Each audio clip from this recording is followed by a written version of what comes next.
2025년 8월 29일 금요일 매일 묵상의 시간입니다. 다 함께 길을 찾는 너를 위해 함께 찬양하시겠습니다.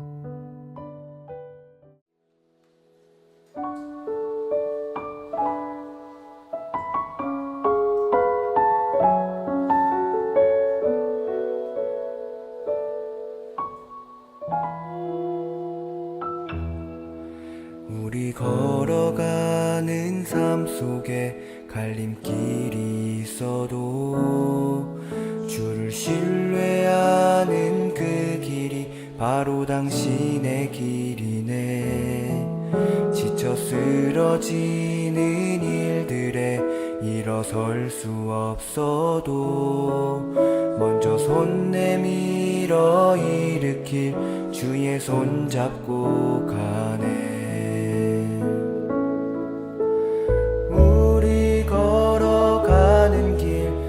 지쳐 넘어져도 그가 손잡아 주시니 다시 일어서네. 주가 함께 하신대. 삶의 방향이 달라져도 그가 함께 하시니 다시 걸어가네.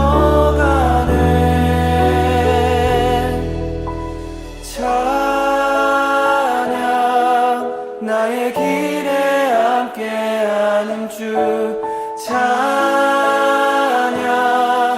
우리 왕을 함께하는 주 길을 찾는 우리 가운데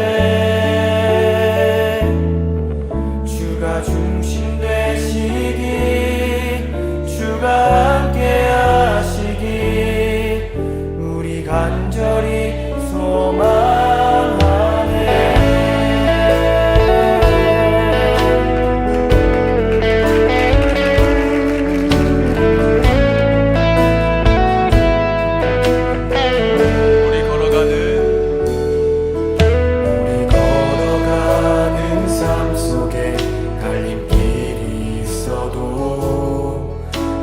신뢰하는 그 길이 바로 당신의 길이네.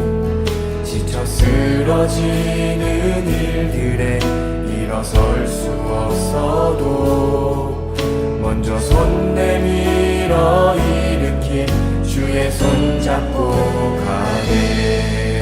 우리 걸어가는 길 위에 지쳐 넘어져도 그가 손잡아 주시니 다시 일어서네. 주가 함께 하시네. 삶의 방향이 달라져도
오늘 우리에게 주시는 하나님의 말씀은 에스겔 23장 36절에서 49절까지의 말씀입니다. 여호와께서 또 내게 이르시되 인자야, 네가 올라와 올리바를 심판하려느냐? 그러면 그 가증한 일을 그들에게 말하라. 그들이 행음하였으며 피를 손에 묻혔으며 또 그 우상과 행음하며 내게 낳아준 자식들을 우상을 위하여 화제로 살랐으며 이 외에도 그들이 내게 행한 것이 있나니 당일에 내 성소를 더럽히며 내 안식일을 범하였도다.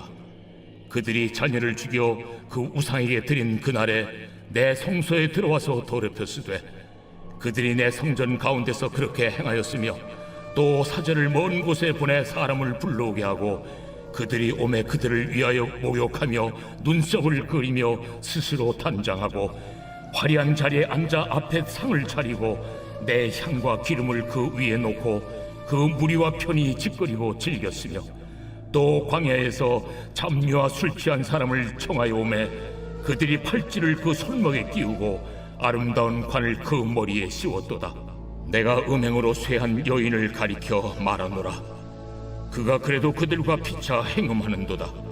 그들이 그에게 나오기를 기생에게 나옴같이 음란한 여인 오올라와 오올리바에게 나왔은즉 의인이 간통한 여자들을 재판함같이 재판하며 피를 흘린 여인을 재판함같이 재판하리니 그들은 간통한 여자들이요 또 피가 그 손에 묻었습니다. 주 여호와께서 이같이 말씀하셨느니라. 그들에게 무리를 올려보내 그들이 공포와 약탈을 당하게 하라. 무리가 그들을 돌로 치며 칼로 죽이고 그 자녀도 죽이며 그 집들을 불사르리라. 이같이 내가 이 땅에서 음란을 그치게 한즉 모든 여인이 정신이 깨어 너희 음행을 본받지 아니하리라. 그들이 너희 음란으로 너희에게 보응한즉 너희가 모든 우상을 위하던 죄를 담당할지라. 내가 주 여호와인 줄을 너희가 알리라.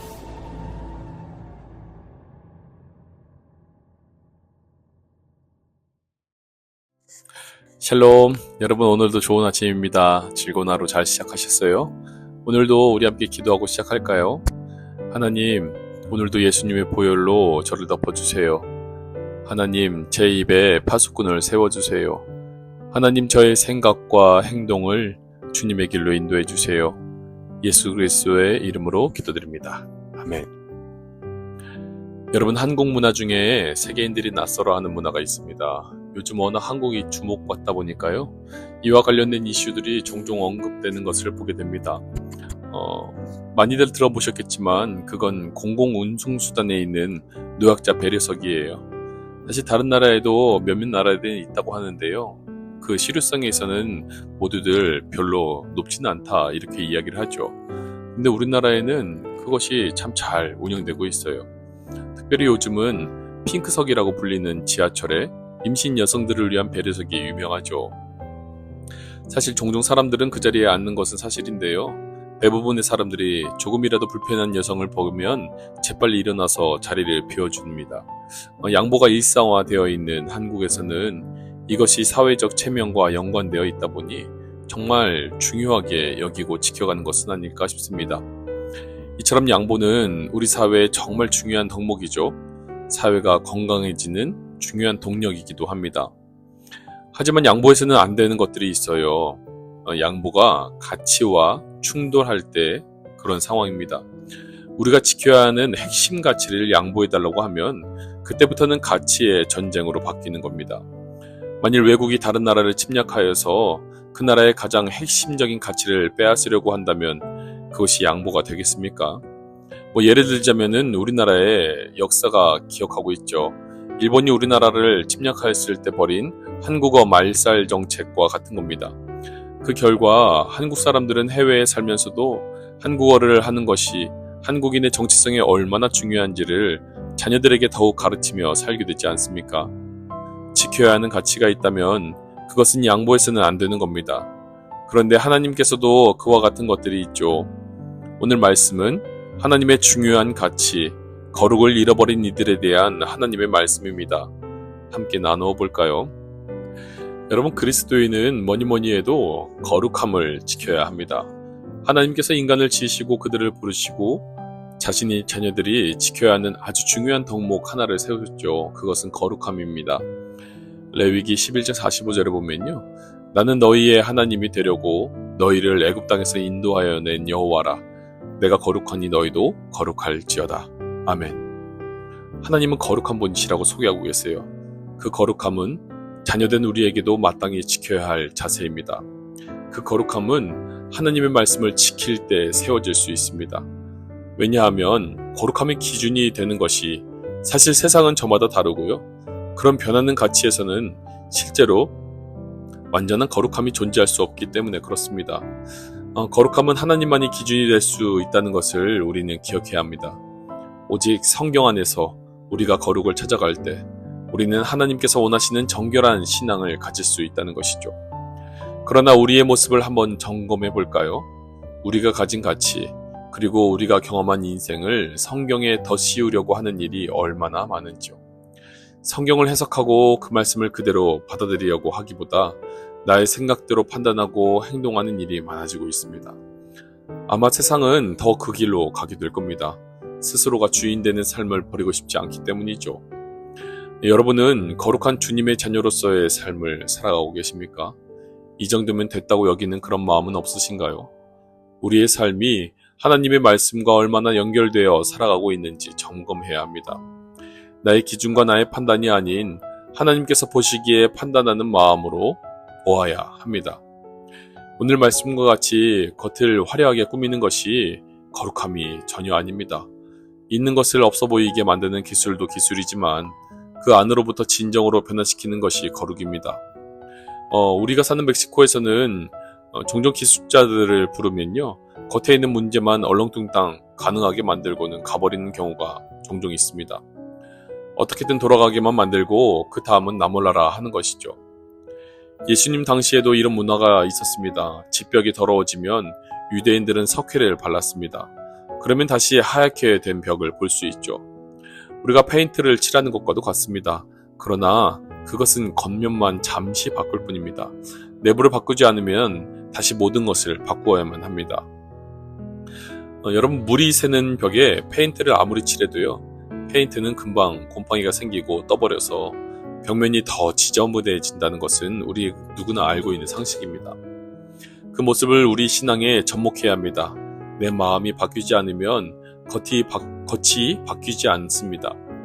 하나님의 말씀에 정직하시길 바랍니다. 거룩하시길 바랍니다. 하나님은 오늘도 나를 주목하시는 분이십니다.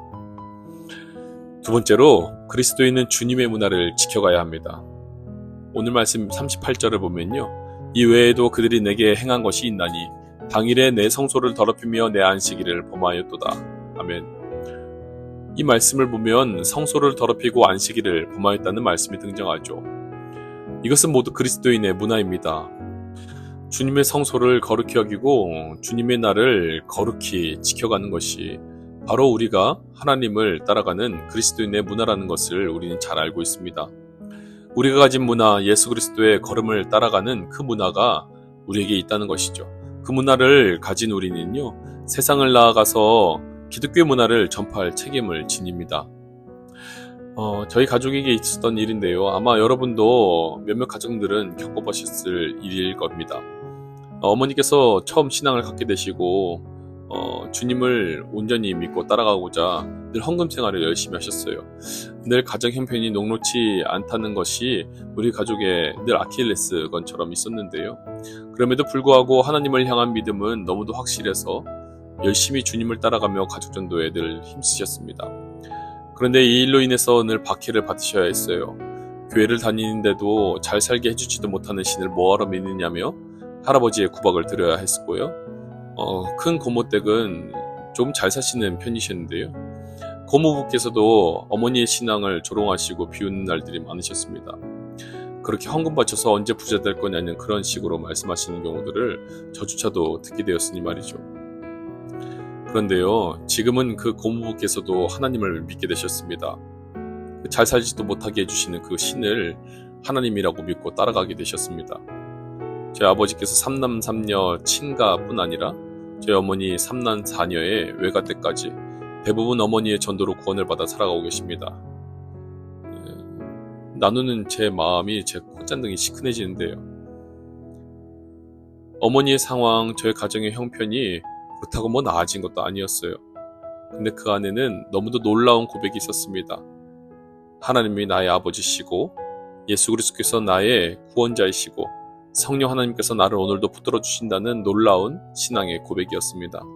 그 고백 붙들고 주님을 담담히 끈질기게 전했더니 지금은 하나님 없이 살아가지 못하는 가족들이 모두 되었습니다. 여러분, 세상의 소리에 깊이 마음이 눌리고 그들의 말을 신경 쓰며 살게 되면요, 거꾸로 그들의 문화로 전도받게 됩니다. 그러나 꿋꿋하게 하나님을 믿고 나아가면 하나님께서 그 선한 일을 반드시 열매로 이루어 주신다는 것을 보게 됩니다. 기독교의 문화란 찬양하고 예배하고 기도하는 일련의 종교적 행동만을 의미하지 않습니다. 우리에게 주신 예수 그리스도의 가치를 세상 어떤 가치보다 높이 여기고 살아가는 중심에 있습니다. 우리를 죽기까지 사랑하신 예수 그리스도를 진정으로 믿게 되면 자연스럽게 예배가 귀중해지는 그런 예배자가 됩니다. 기독교 문화가 더 이상 부끄럽지 않게 됩니다. 나의 많이 갖고 덜 갖고의 문제가 아니라는 것이죠. 세상의 기쁨 따위에 내 몸을 내어주지 않게 됩니다. 사랑하는 여러분, 그리스도의 문화를 즐거워하시길 바랍니다. 예수를 진정으로 만나고 그분과 함께 살아가시길 바랍니다. 내 손에 들려진 값싼 기쁨에 내 자신을 내어주지 않고 주님을 따라가는 거룩한 신앙인이 되시길 바랍니다. 오늘도 주님은 우리를 주목하고 계십니다. 주님을 오늘도 기쁘시게 드리는 한 날 되시길 바랍니다.